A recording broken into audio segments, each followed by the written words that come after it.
আসসালামু আলাইকুম। আশা করি সবাই ভালো আছেন। আজ শুক্রবার, আমার হাজব্যান্ডের সাপ্তাহিক ছুটির দিন। তাই আমি তার জন্য ডিফারেন্ট কিছু করার চেষ্টা করি। আজকে আমি আলু পরোটা তৈরি করব। আর আলু পরোটা বানানোর জন্য আমি 3 কাপ ময়দা ভালো করে সিদ্ধ করে ময়ান করে নিয়েছি।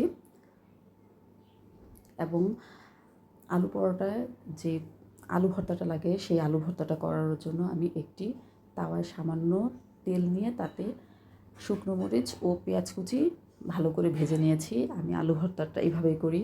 এভাবে আলু ভর্তাটা করলে পেঁয়াজটা দানা দানা থাকে না, সেটা রুটির সাথে সুন্দরভাবে মিশে যায়। তাই আমি এভাবেই আলু ভর্তাটা করি। আমি সেদ্ধ করে না আলুগুলোকে হাতে ভালো করে মেখে নিয়েছি।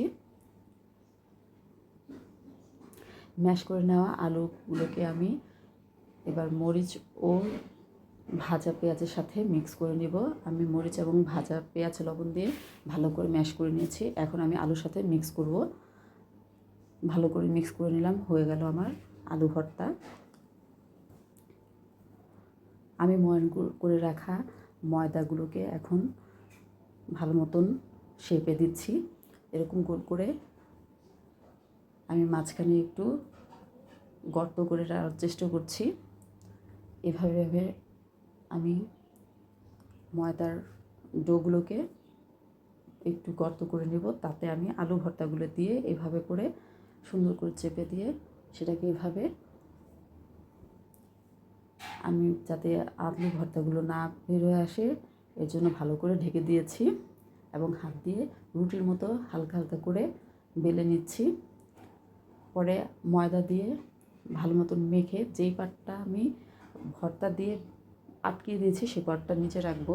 রাখলে আলু পরোটা ভালো হয়, ফেটে যায় না। এভাবে আমি বেশি করে ময়দা দিয়ে বেলতে থাকবো, সুন্দর শেপ করে রুটি বেলবো। এভাবে আমি সবকটা রুটি বেলে নিয়েছি।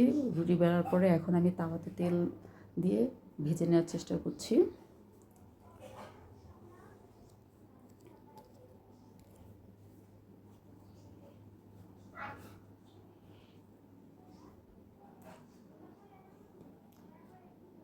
এভাবে তেল দিয়ে ভেজে নিলেই হয়ে যাবে আমাদের আলু পরোটা। আমি এভাবে সবগুলো পরোটা ভেজে নিয়েছি।